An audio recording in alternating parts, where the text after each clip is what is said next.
Doug, thanks for joining us. For 3 years, Doug has been the closing Friday morning presentation, and this year I'm really excited to welcome Doug, who is the founder of Gippsland Adventure Therapy and has been doing really great work. So, Doug, thank you, and over to you.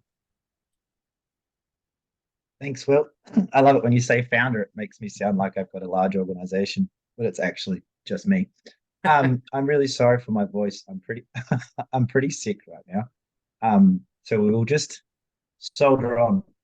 But before I start properly, I would like to do an acknowledgement to country, which is what we do here in Australia. So I'd like to acknowledge the traditional custodians of this land that I'm on as Kurnai country, and I live in a town that is now known as Warrant. I'd like to acknowledge that when traditional custodians or First Nations people do a welcome to country for us, it carries with it instructions on how to keep country safe, how to stay safe while you're visiting that country. And it's a really important part of First Nations culture. So I live and I play and I run an outdoor service here on Kurnai country, but also on Gunai Kurnai country and Wurundjeri country, which is neighboring countries. And I want to acknowledge a bit of irony that my income is directly sourced from introducing people to the outdoors, to nature, to adventure, and acknowledge the privilege that I am receiving as a non-Indigenous Australian as a result of an invasion on this land where sovereignty has not yet been ceded and never will be. I'd like to acknowledge that I don't know enough about this country, and I'm working towards trying to be better connected to local mob and educate myself on how to be respectful and cohabitate here with traditional custodians in a mutually beneficial way. I'd love to acknowledge the countries that you're all joining me from today and respectfully thank any First Nations people for being here.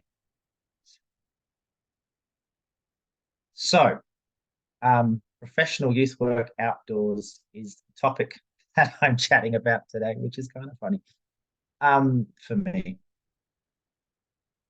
In introducing this topic, I mean, I think I want to set the scene that I'm not going to sit here and lecture people about professionalism because I am definitely not an expert on that. Um, when when Will said that I could do a presentation for Social Science Week, I thought this is a really cool opportunity for me to sort of have a discussion with a bunch of amazing people about what professionalism is and the term professionals and whether or not, given my education, I can classify myself as a professional and talk about professional versus paraprofessional and all that sort of stuff. So I'm really keen, and no pressure on anybody here, but I'm super keen to have this as a discussion. So if people have something come up and they're like, oh, I want to ask this question, or I've got a point that I want to put out there, feel free to throw it in the chat or even unmute yourself and talk, because I'm happy for hecklers. And I think it's a really healthy sort of experience when you're doing a service like mine to be really open and transparent about how you do it and be open for discussion, because I think that's how you make yourself better. And I'm going to cough, excuse me. So, having said that, I identify myself as a youth worker, and I do that outdoors, and I run an organization or business called Gippsland Adventure Therapy, and we'll get to that in a minute. But let's first go over to what youth work is, and hopefully everyone can see that, and it's working beautifully. Yeah, it was giving me a. So youth work, here's the definition. You can read it if you'd like, but basically, broadly, if we're asking Australian Youth Affairs Coalition, I got this off the Australian Youth Workers website. So there's an industry body for youth workers here in Australia.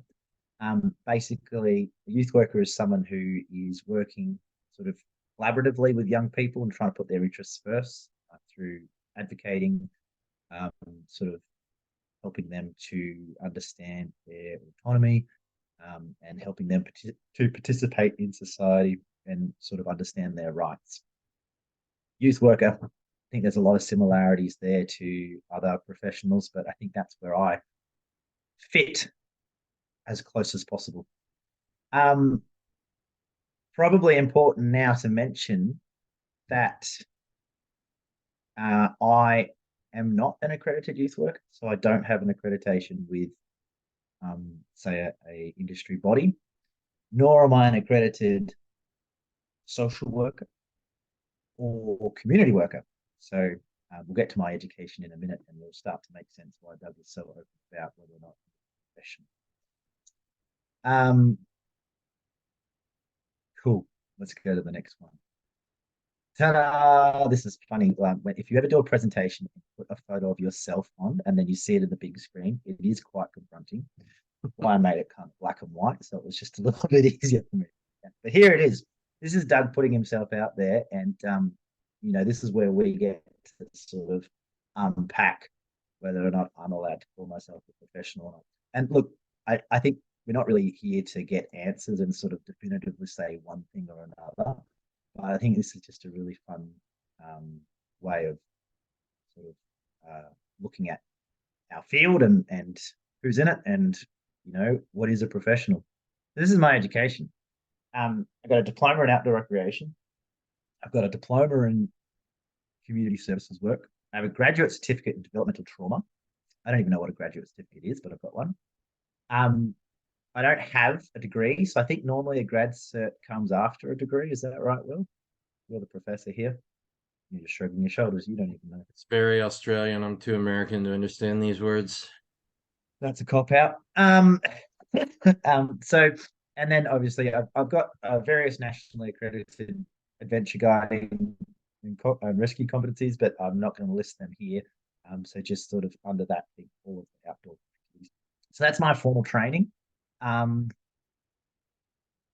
now it's like, does that warrant me calling myself professional? I don't know. Here we go. So what is a professional? Hey, this is the Oxford Dictionary. This is their definitions.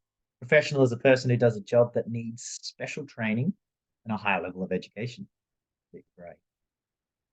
Versus a paraprofessional, which is something that Graham talks about a fair bit, is a person who has some experience in and training for a particular profession but is not yet qualified. So, am I a professional therapist? Absolutely not. Do I have some training in therapeutic work? Of course I do. Am I a professional youth worker? I don't know. Probably not either. So, because I don't have a degree in youth work, if you can even have one. And, is it something where I can actually turn around and say that I am a professional youth worker? I don't know. So, Will, do you have any thoughts on this so far? I know I told you not to talk, but you are allowed to talk. Yeah, Doug sent me his notes last night and said, don't talk too much. So I'm going to try to zip it. No, it's fine. I'm just kidding. I think this is interesting because I often think about, I try to think about outcome first, whether besides these sort of issues, but I feel like it's more often than not our clients or our friends who are worried about this. It's either our own imposter syndrome or regulatory bodies. That it's often kind of an overhyped conversation, but I think I see it all the time in adventure therapy, and I yell at you and I yell at Graham about this all the time, which is stop apologizing for doing effective work, right? But yeah. I understand it when we get nervous about, should I start my own program? Am I qualified enough to do this? And I will tell you, despite having bachelor's degree, master's degree, all the certificates I needed, good level of training, I've read books. When I started True North, I was scared shitless with the first 3 kids I was out in the bush with. It got to 40 degrees and I saw two brown snakes and I went, oh my gosh, what am I doing? So I think this is a healthy dose of skepticism, I think. Well, I think it's worth acknowledging too. Like, I haven't really gone into what Gippsland Adventure Therapy is. So I did exactly what you just said, Will. Is I started my own service, my own business. So during COVID, leading up to COVID, I worked for a large community organisation, and then which my program that I was running there shut down. And I thought, well, this is a fun opportunity for me to go out and do what I've always wanted to do. So yeah, like you said, I went out and started Gippsland Adventure Therapy. And for those that don't know what Gippsland Adventure Therapy is, my spiel is that it's a youth wellbeing service. So the idea is that I use outdoor, or mostly outdoor, engaging activities, not always, to engage young people into doing stuff with me, with the intent of making them feel better. So always my intent is to increase their well-being. And we do that by working together or collaborating to find activities that they like. So while I'm doing that, I am trying to do sort of assessments on their well-being and if there's any other challenging factors that are affecting this. So whether or not they come to me through our National Disability Insurance Scheme here in Australia, with most of the young people I work with that funding have a diagnosis of autism spectrum disorder. So, sometimes I'm working with young people with autism, and while I'm doing that, I'm approaching it very carefully, and I'm always looking and assessing for other complicating factors. Also, I get a lot of work through community youth organisations and our child protection service here in Victoria. So working with young people that have survived complex trauma or are still surviving complex trauma. And again, the work I'm doing there is the same, as in we're trying to find activities that promote well-being for them. But alongside of that too, I am assessing risk. I'm looking for whether or not there's any advocacy work that needs to be done. Often when young people are engaging with me, they're sent from other services where they have not engaged very well. So there's a lot of times where I actually get disclosures that maybe other professionals have not gotten yet. So I see my job in that place to sort of look for red flags and feed them back to other supporting services, basically following the mandatory reporting framework, even though I don't really classify as someone that needs to. Good practice that I operate that way. Yeah, and so that's what Gippsland Adventure Therapy is. And yeah, I started it 2 years ago, or a bit over 2 years ago now, and it was the most terrifying thing I've ever done. And this whole banner of a professional service or running professionally, when you sit in meetings with other workers, and I think we'll get to this a little bit later, but like that imposter syndrome does pop up because you are 100% transparent. It's you and your service. You're not hiding behind, a large community organization or layers of management. It's just you and decisions. So when Will, gives me a bit of stick for imposter syndrome, I think it's a healthy dose as well, because you're always, checking on yourself and understanding, where you've come from and the training that you've had and your experience, and you're very careful not to overstretch. Let's have a nice pretty picture there. So, how are we doing? I wrote notes because I was trying to be organized. I'm just making sure, because I like to wing it, and I'm just making sure that I haven't missed anything. So I did mention, yep, that I'm not accredited with any governing organisation. And maybe that's a good thing to pick up on too, like whether or not an accreditation actually, sort of has an effect on your outcomes around how professional you are. Not. What's your take on that, Will? Or Graham? Because I know, Graham, you've got some thoughts. I think Graham will have a different take on my view of this. Since the 70s and 80s, the research has been very clear that level of qualification is no predictor of how effective you are.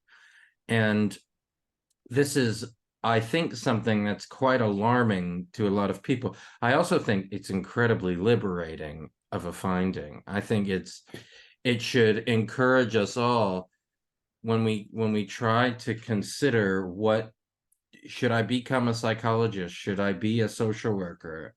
Well, you should be the profession or not that speaks to you the most. Now, what that doesn't mean is kind of one of the issues that we talk about with professionalism. It doesn't mean do whatever you want, because if you don't know, first off, you have to believe in what you're doing, right? So you have to have an idea of, if I do it this way, this is going to matter. So said in the inverse, you won't be effective if you don't believe in what you're doing. But you will have no guardrails if you don't have sort of a practice framework. Now, that does not have to be overcomplicated. So you have to have an idea of what you're doing and why you're doing it. That also gives you ethics, which are incredibly important. But I want to highlight that, and we talked about this a little bit in the conversation with Nevin. Those of you that have fortunately or unfortunately listened to Graham and I go up against the United States treble-teen industry, there is not one researcher who has advocated for these programs that have the most questionable, traumatic programming. There's not one of them that is a licensed professional. Those programs are not run by people without quality. So it's not that all of a sudden you get a degree and this means you're effective. It also doesn't mean all of a sudden you get a degree and suddenly you're not an asshole, right? So what's important is not, the degree doesn't make you effective. The degree is access to a club, and that club can also provide you a bit of protection. But I do think, and I'm interested in Graham's take on this, if he's still around, that it is important to know that just because I have 2 social work degrees and doctor in front of my name does not mean I'm more effective than Doug. And that's not me trying to humble brag. It's the science. Graham? Look, I agree. Where we've got a problem, though, is that the rest of the world thinks differently.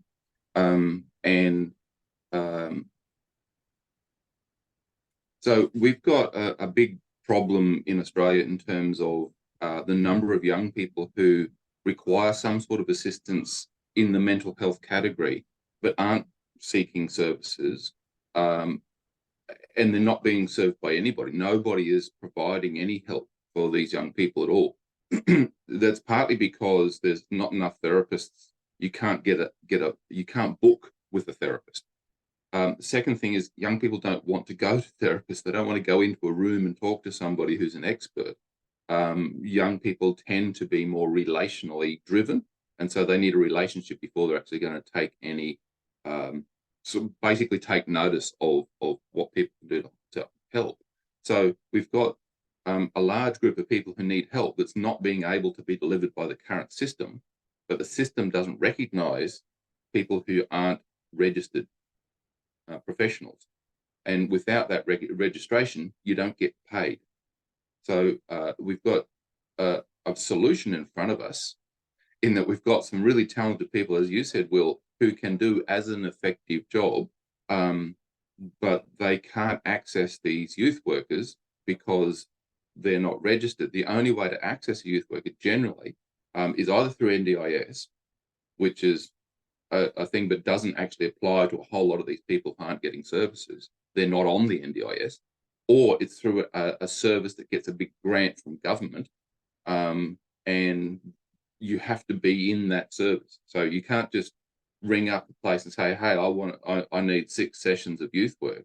You've got to go and be in that organization, and it's all they don't transfer between it all well. So referrals between is not really well done. So it's it's not the private practice model for youth work, but it's as effective as the private practice model. So we've got systemic problems. That's and so I use the paraprofessional term to indicate to people that these we've got workers who are on the way to the thing that you want systemically, which is registration, but I don't actually hold registration. But I don't know. It's a macro problem. Will, where do you go forward with that? Well, I totally agree. And this is one of the, when we're hijacking you, Doug, right now. We knew that was going to happen. When we talk about research and stuff, I mean, I am so motivated by our friend Mark. Like, for Mark to win, Mark is a school-based police officer, so not only not a clinician, like a master's clinician, but at the same time a cop. And I do my best to avoid the police like the plague. It's my own trauma from my teenage years. But one of the things, Mark won the Silver Award for the Australian Institute of Criminology because he measured his outcomes like a professional. And so until we speak the language of the suits and ties making the decisions, no one's going to listen to what we have to say. Well, they'll listen to me. Well, I've got the PhD. Well, I've got the thing no one's read. Well, I appreciate your input.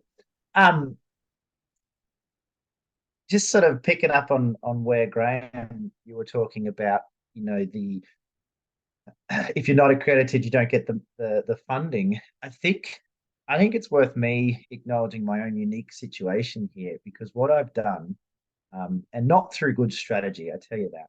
I don't think that way. Not because I'm trying to be clever, it's just because I'm not clever and don't think strategically. I have somehow managed to set up this. So I'm a sole trader, so I've set up this service, youth wellbeing service, Gippsland Adventure Therapy, and through, and I know why, because of contacts, because of relationships that I have within my community, and from my work in community organizations for a long time, I do get referrals from community organizations and our child protection service, where they're contracting me as a third party to work with their young people. So they have funding, whether it is sort of what they call is it targeted or tailored care packaging here in Victoria, which is basically our child protection's version of the NDIS, is really a good way of describing it, because it's funding for a particular young person. Or it's a like a community organization has a funding to run a program, and then they use part of that funding to outsource to me. So I think it's definitely possible, but I'm obviously operating on a very, very local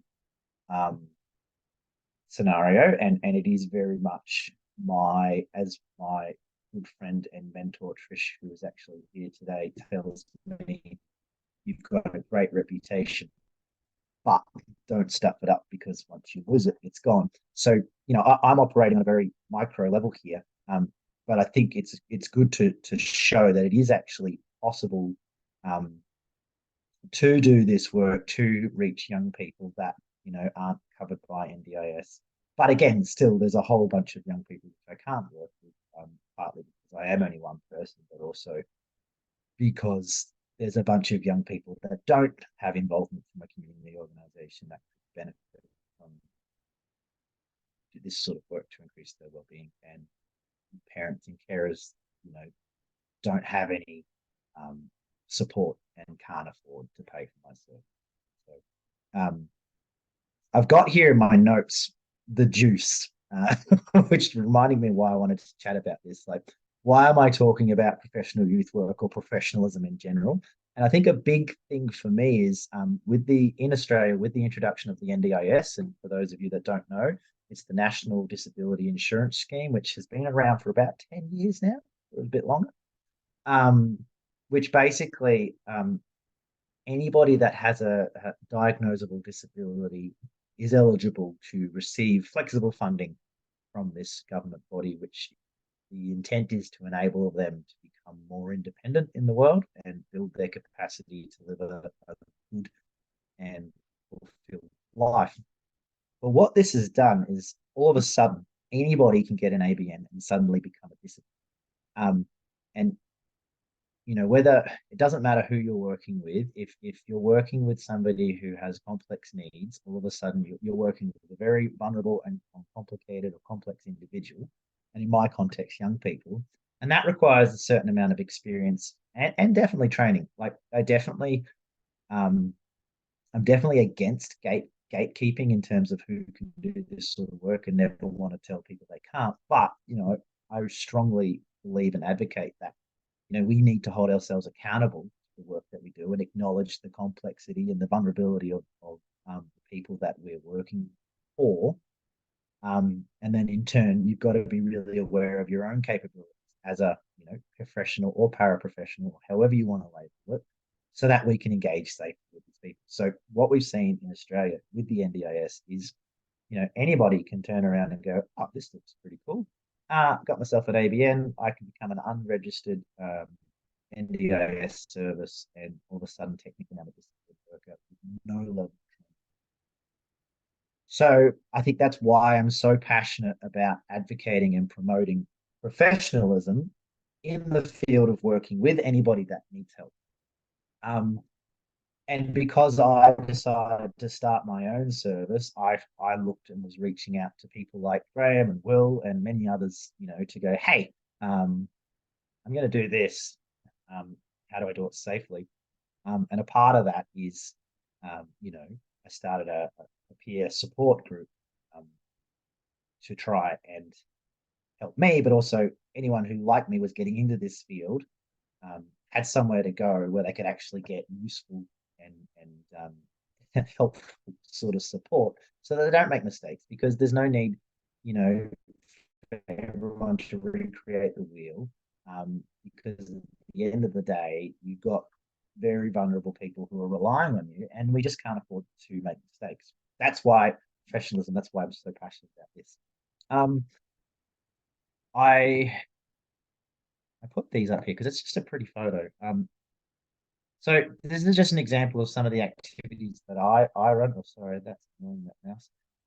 Some of the activities that I run, but really, the adventure component of my service is sort of secondary. The idea is that we're trying to find something engaging to work with young people, so that we can find out what makes them feel good. Now, I'm fortunate enough that my background is adventure guiding, and I did a lot of training in adventure guiding and a lot of work in a lot of different places. So, I would say that I've got pretty high level competencies in a lot of these different activities, including bracelet making, because I've done a lot of that. But the point is that I think I'm really aware as to what I can safely run and who I can run it with, and I try not to operate. I don't operate outside of that. Like, it's important to understand what you're capable of, so that when you're running stuff, you're keeping people safe. You shouldn't have to be worried or be thinking about your own safety. That should just be something that happens. So, like, you should only ever be operating at like 50 to 60% of your ability, because otherwise you're putting the person who's depending on you at risk. Anyway, so that was just funny. Where to next from here? That's a pretty photo. So why professional youth work outdoors? Why not? That's because that's where my training and my abilities, that's where it sits. Will, you'll always talk about you're a better therapist in a canoe opposed to inside. Again, I'm more engaging when I'm outside doing something that I'm engaged in. So it makes sense that the young people that I'm working with more easily become engaged because I'm so into what I'm doing. If we're inside playing computer games, that probably wouldn't be a very engaging. Sort of talked about, just reading over my notes, just talked about what part, like what I do in youth work. So I would love to sort of unpack like being a sole trader like myself versus sort of an accredited professional in a larger organization, and sort of what that looks like. And this is where I think is really cool. If anyone has any comments, jump on in, or not. If you don't, that's fine. But like, so a sole trader like myself, you know, Graham, when I first rang him and said, "Hey, I'm going to start my own service," he's like, "Are you sure about that?" I was like, "No, but I'm going to do it anyway." And he asked me a really good question, and it's like, how are you going to remain supported, and how are you going to remain sort of on top of what's good practice and what's happening in the industry? And my answer at the time was, I have no idea, Graham. But I wrote a few dot points about sort of how, as a sole trader, I've managed to do that. And in actual fact, I would say that I am more connected with community, more supported with professional sort of networks, and even therapeutic and clinical support than I ever was at the community organization that I was working at. So just this is just off the top of my head. Last night, I came up with a few things which I think are sort of key elements to, you know, upholding my level of professionalism, if it is indeed professional. So obviously training, like, again, I don't want to discount the need for accredited training. Like, I'm definitely not saying just go out and do it. So training is a big factor, but so is experience. I was fortunate enough to, you know, to have about 12 years working in an organization where I was exposed to so many different situations and different professionals and professional development. So, you know, the experience is probably as valuable as training, sometimes maybe even more. Big thing, competency development or professional development. You know, like you said, you know, a degree doesn't make you good. You've got to keep practicing. You've got to keep at it. Mentorship, I reckon, in terms of being a sole trader, that was probably right up there in terms of number one, what is keeping me sharp. I've got, I don't know, more than 5 mentors that I could think of. And some are more formalized, some are not, some are more friends. But again, it's all about reaching out to people and having people that have done this before, you know, share their knowledge with you.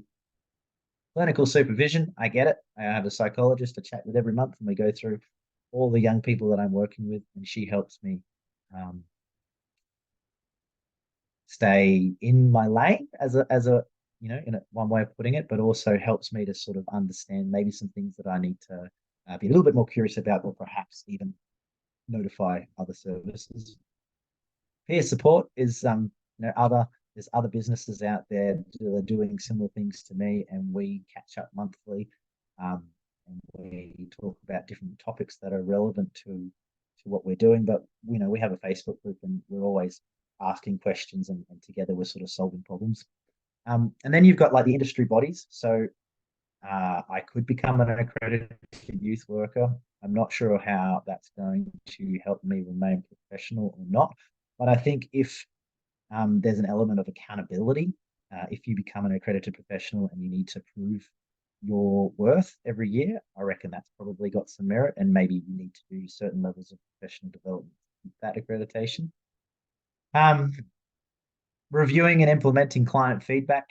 Will, you're going to love that, because that's what you got me doing. And I think, again, you know, if you're listening to the people that you're working with and actually taking on board what they're telling you and tweaking your service as you go, then that's going to only help.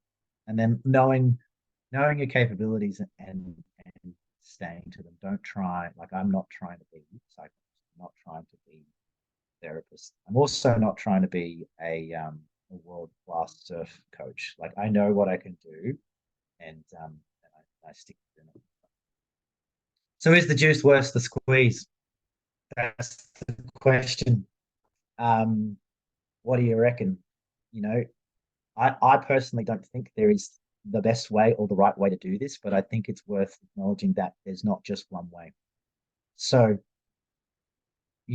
this is where you get to come in and talk about what all this means.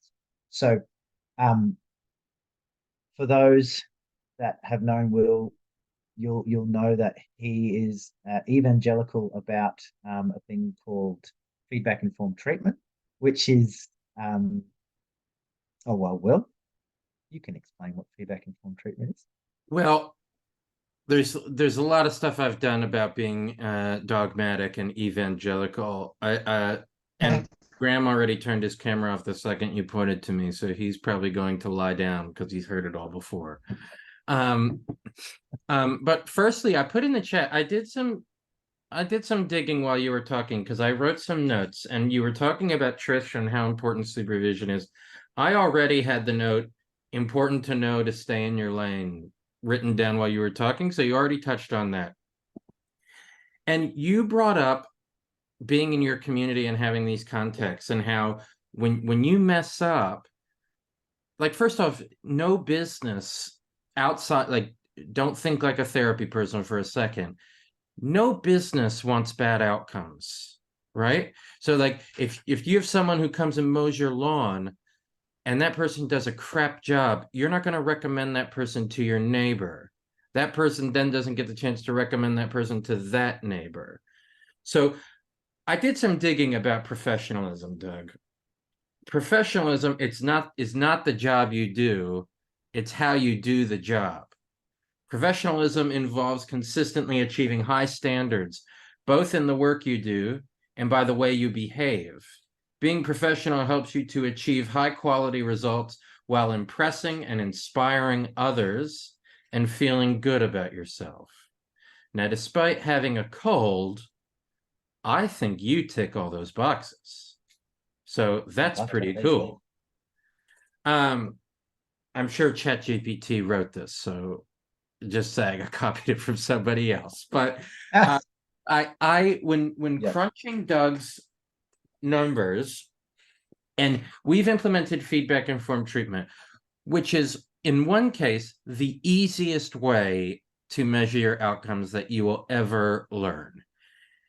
But to do it well takes some time to figure it out. How do you sit with it? This is what Doug struggled with the most, is how do you sit with a young person that hates the word therapy and the idea of it and convince them that you're going to use a piece of paper to try and monitor their well-being? Because teenagers don't think about the word well-being. Their schools shove it down their throat, but they're like, I'm going to go hang out with Doug and improve my well-being. So I'm going to be well later today. It's not how young people think. It's not the way we frame it. Huh? I was just going to say the way that I frame it is we don't talk about well-being. We go the idea of why we're hanging out. We're hanging out to try and find stuff that makes us feel good about ourselves. Mm-hmm. Absolutely. Sorry. And that, no. But so there's no perfect way to measure your productivity or your outcomes. But the great thing about feedback informed treatment is you can mold it to your program. So when Doug started, you see this Venn diagram at the top: fun, safe, useful. Useful wasn't a part of it. It was, we have to have fun and make sure that we're safe. And when we added useful to it, it made sense. Then you can go, and here's the paper I'm going to use to make sure my work is useful. So when we talk about reliable improvement, this is the client showed statistically reliable improvement on the measure. That's boring. But last year, 90% of Doug's clients achieved reliable improvement. For most therapy professionals, it's like 50-60%. So this was really good. Now, the limitation of that is Doug didn't work with 8,000 young people. So this is going to go down, which is great, because then the challenge is on for Doug to read this quote about professionalism and go, even though this is going down, I need to consistently achieve high standards. And when Doug says, is the juice worth the squeeze? I think many people who have started their own practice, there is nothing scarier than putting your productivity and your professionalism and attaching that to your bank account. That it is terrifying. So what Doug is doing is really putting his money where his mouth is, where it's not really about what qualification you have. I mean, Trish is a psychologist. Will is a social worker.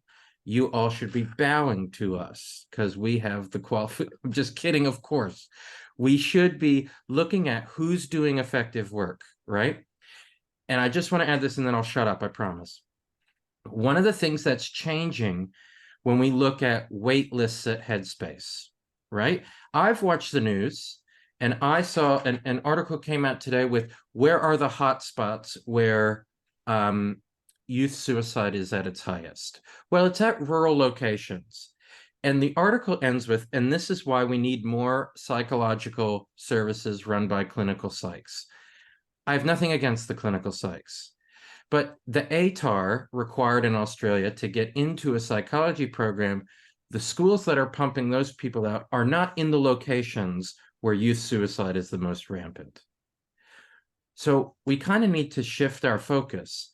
And when we look at access over outcome, we're missing the point. So having more Dougs is just as important as having more psychological services or social workers. We need more programs that deliver outcomes, not more access to the same stuff that's always been around. I'm just correcting you there. Will, oh, sorry, I messed that up. Sorry, Trish. She probably is like swearing right now. she is amazing, and she's one of my most important mentors. That is 100% true. She has a brain the size of a planet, don't you, Trish? Oh, I had a point and then I lost it. What you're talking about is, I love that professionalism quote. Now, I also wrote a couple of notes around sort of private practice, sole trader versus statutory system, community organization. I think there's pros and cons in both. But as a sole trader or private practitioner, if you want to call it that, excuse me, you have autonomy.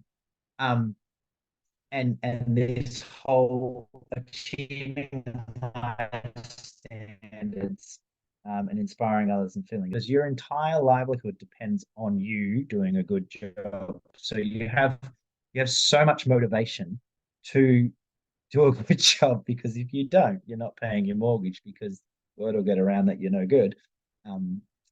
So, here's just a list of sort of pros and cons that I just threw down earlier this morning. And, as a sole trader, you have autonomy. You've got less burnout because you are able to put everything of yourself into what you're doing, and you don't have, a boss telling you it's no good. You can be 100% authentic and genuine because you are, well, as far as I've found, the only way that I can do it, is Gippsland Adventure Therapy is me. I am it. So like, you can't be anyone but yourself. So it's easy to be transparent and genuine and authentic. Having said that, I've never worked so hard in my life. I don't get sick days. Yeah, you're right, Graham. There is no security. There's nothing to hide behind. There's no one giving me direction. I'm legally like 100% accountable for everything. So I can't hide behind it. So, there's pros and there's cons. But in terms of like the ideal of putting yourself out there and providing a work, like I think there's never been anything better for me. How are we doing? Oh, there's another pretty photo. So have we solved the debate of whether or not, training versus experience is more important, or whether Doug is or isn't a professional? I mean, I don't think that really matters. Yeah. But I think it was just a fun way to finish these social science webinars, and a really fun activity for me, because I'm an outward thinker. I love to talk to people about what I'm doing and get their feedback as to whether or not this is a professional thing or not. And I get a lot of people ringing me and asking to chat to me about setting up their own service, which I find hilarious because I'm like, you actually think I know what I'm talking about. Look, I do know some things, but I definitely am making this up as I go along and always checking in, sort of measuring myself against what else is happening out there. Um, and I love feedback. I love talking to people. So we got what, 10 minutes left? Now, I'm either going to take it as everyone's silence is that we've just blown your way and you couldn't possibly think of anything to ask us, or it's incredibly boring and you've all gone to sleep. But if you have any questions or comments or queries, by all means, throw them our way, and I'm sure we'll answer them for you, or I will. Thank you, Doug. What's the biggest challenge you have in soul? Oh, Trish, what's the biggest challenge? I think managing it, like for nearly 18 months, I did everything. I did everything from the admin to the actual face-to-face work to building a website to doing it all. It's a lot, and that's the biggest challenge. Is there's not enough hours in the day, or prioritizing your well-being and self-care to keep it going. So yeah, definitely, it's the hardest thing I've ever done, short of being a parent, for sure. But you're just snorkeling and paddleboarding. How is that hard? Totally, yeah. Well, see, that's the other thing. Some days, I'm not always with extremely high risk young people. Some days I'm out there and I go, you know what? I'm getting paid to sit here and go snorkeling or go fishing with this young person who maybe on paper is quite complex, but because we're in a really safe place right now, it's actually really enjoyable. So, for as far as I'm concerned, the juice is worth it. And Dominique says, I'm only new to having and running my own business. Congratulations, Dominique. I'm finding the more I work on myself, become the best version of myself, I am becoming more confident in what I offer, share, give to others. Share and give to the world and my clients. So thanks for sharing your journey. It's encouraging. And Dom is awesome. She runs a really cool service up in New South Wales. But you're so right, because I think the last couple of years that I was working in a community organization, I was feeling burnt out. I was feeling undervalued and second guessing yourself the whole time. Excuse me. Starting this business, like it was the most validating experience for me, because when I started getting work and started getting feedback from carers, from young people, from parents, from workers, like it showed me that no, I actually did know what I was doing. And then when you get that sort of feedback, you want to keep doing better. So you keep like you said, Don, trying to be your best self. Flip side, also another point, Trish. Flip side of that is it's incredibly exhausting because I'm trying to be my best self every time I'm doing a session with a young person versus when I was working for a salary, you'd be like, oh, some days are burn days and you're just not that great. You don't have that luxury. So you're right, Don. You've got to look after yourself, says the sick guy sitting in front of his computer because he's done too much work and got a cold and he's struggling to shake it. So it's a good learning thing for me. And Graham, you're right. Like, I don't want people to think that I'm saying you don't need training, you don't need an education, just go out and do it, because I think that's reckless. I think because I used to have this saying, passion without training is dangerous. Because like Will said, you need a framework to make decisions on. You need knowledge. You need to do things in an informed way. And one way of doing that is to go and diploma in youth work.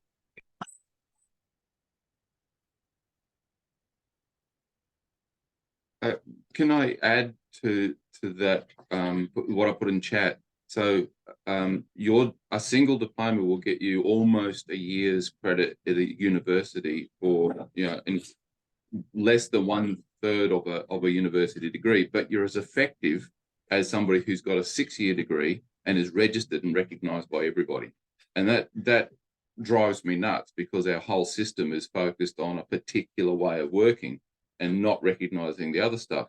You've got a bunch of other diplomas and other things going for you as well, Doug, totally not recognized. And to give you a more extreme case of it, I mean, I'm this far from getting a doctorate, and even when I get it, I still won't be recognized as a therapist. Like I've got degrees and things, and shush dog. It doesn't, that it's a very, very narrow pathway that is recognized by the system, and that narrow pathway is just stopping us going forward. It's just it's the thing that frustrates me. But going back to Will's point, doesn't mean that any of the people who are able to do this work are necessarily doing doing less of a job. In fact, doing better. It's a strange system. I don't know the way forward through it, apart from a lot of advocacy and hoping that in 15 years' time, people will have the opportunity to have more job security and more recognition for what they're doing. But how do we get there? I think lots of people doing what you're doing, Doug, but we need to get that recognized both politically and through academia. That's my hobby horse. Bye. What about a rating system like Airbnb for therapists, where it's a nationally endorsed feedback system where you rate your experience and you rate whether or not your outcomes were what you needed? You'd have to convince therapists to measure their outcomes first, which is impossible. That's not true. I reckon they're up for it. Well, but this is an interesting thing, because our paradigm is all about what Graham said. Getting your whatever degree you get, no one cares how effective you are. You could be a below average clinician and have the same qualifications I have. Just because, when we stack our degrees, if you're not measuring anything, there's no way to know if what we're doing is more effective. And all you have to do is look at, and this is not to crap on Headspace, but all you have to do is look at their national data to find the government spending millions, and the average number of sessions a client goes to is 1. If you count how much that one session is, when you put the entire budget, it's a thousands of dollar session. It's an incredible waste of money. And Justine says, thank you, Doug, for sharing. I'm starting on a path of wondering whether I can move into working outdoors with clients after spending many years in the government. Sorry, Justine. And wondered if you had any suggestions about, I'm joking, how you started to look at connecting with other mentors in this area of work. Great question. It is. Look, at everyone's journey is different. So I worked for 12 years at this organization, and during that time, I obviously got to have a relationship with a bunch of different people. I was so fortunate that for a period of time, I had some of the best leaders, team managers, supervisors, mentors that I could ask for. So Trish, who's here with us today, another guy, Ant, Larissa, who's from Canada, who, when I first met her, I told her that I used to run this outdoor experiential program, and I said to her, "Oh, we're the best at what we do." She turned to me and said, "Oh, why is that?" And I couldn't answer her. So I had these people that challenged me, that believed in me, that questioned me, but then gave me enough autonomy to go out and figure out what the best thing was to do. So, and that was probably, I reckon, about a 5-year period there where I had that. And I'm still connected with those people today. And I still call them and I go, "Hey, I need help." And they're so gracious with their time. And so mentors, I'm fortunate that I've got those people, but also, you can ring people. I think before I started this, I rang about 10 different people that were doing something similar. And I said, "Hey, can I have an hour of your time? Or if you're local, can I buy you a coffee and sit down and have a chat?" And I think most people that are worth their, I realize I'm saying this, I'm going to have to back this up myself. Most people that are worth their salt are willing to give you their time and give you advice. So reach out to people. Look, and another reason, this is why I started this peer support group, because I went around looking for people to help me, and then 6 months into it, people were ringing me asking for help, and I'm like, hey, I'm only 6 months ahead of you. So I was like, let's start a peer support group, and literally, it's about the operational side of doing this. It's not about what theoretical frameworks are you using, or what modalities are you using. That's not it's about starting a service. So that's really useful, and I'm not going to share that in the chat here, but like if you want to know about that, maybe reach out to me. I'm pretty easy to find, and I can give you the details there. Yeah, I hope that answered your question. Like, I think it's really important to understand what you can do, and then when you're starting a service, I think a lot of people I talk to, they go, "Oh, I'm not good enough," and I get it, I totally do, or I can't do this or that.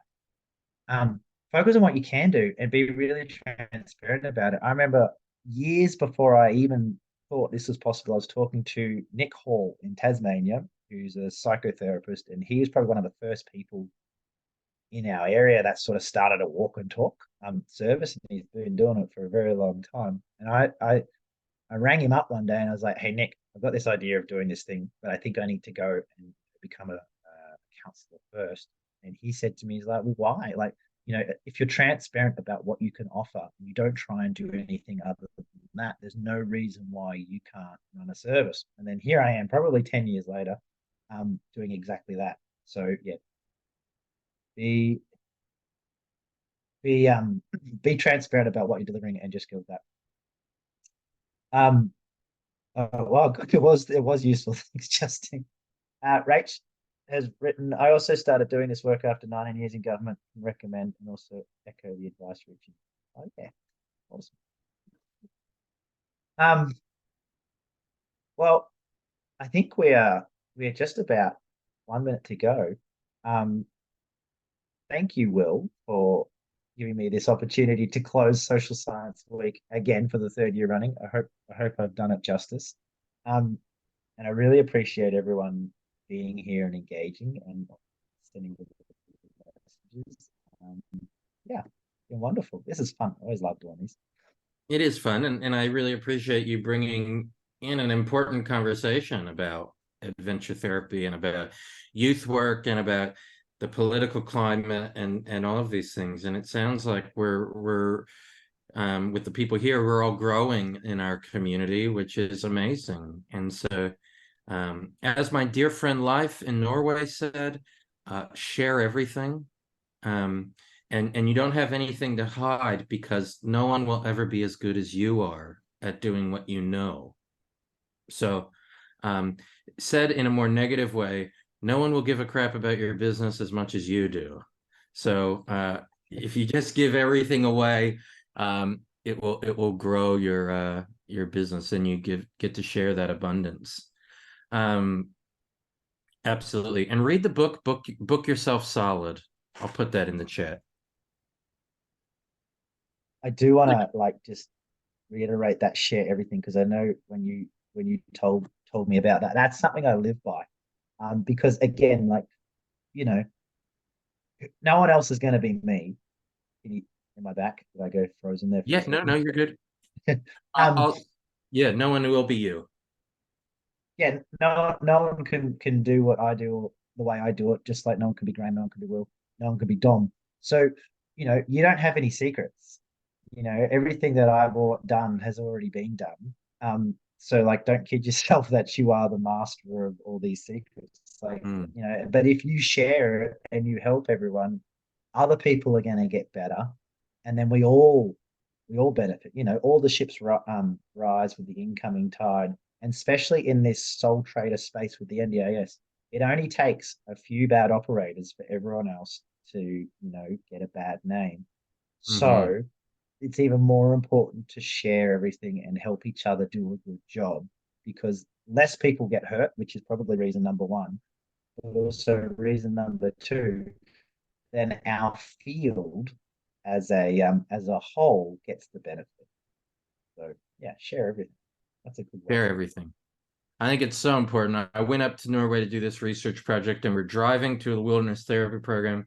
And I thanked life for having me. I said, it must be a little intimidating to have this program and have this researcher coming to observe and evaluate and this and that. And he said, no, my motto is like Google, share everything. I have nothing to hide, and I'll probably learn a thing or two. And I went, whoa, nothing to hide. What does that mean? And so, yeah, so share everything with your friends and community, and all the clients will benefit. We don't need all the clients. There's plenty of them out there. All right, Doug. Well, let's go have a Friday, people, or a Thursday afternoon, or whatever. Yeah. And Doug, go have a sauna or something and clear up. Maybe a ginger Thanks, tea. I'm gonna go do some admin now. Do it outside. Ginger tea. All right, I'll do that. Some vitamin D or something. I hope you feel better. I will. Thank you, everybody. Have a great day. Thank you, Doug. That was great. Thanks, Will. See y'all. I just said y'all. Bye. See you all. Yeah.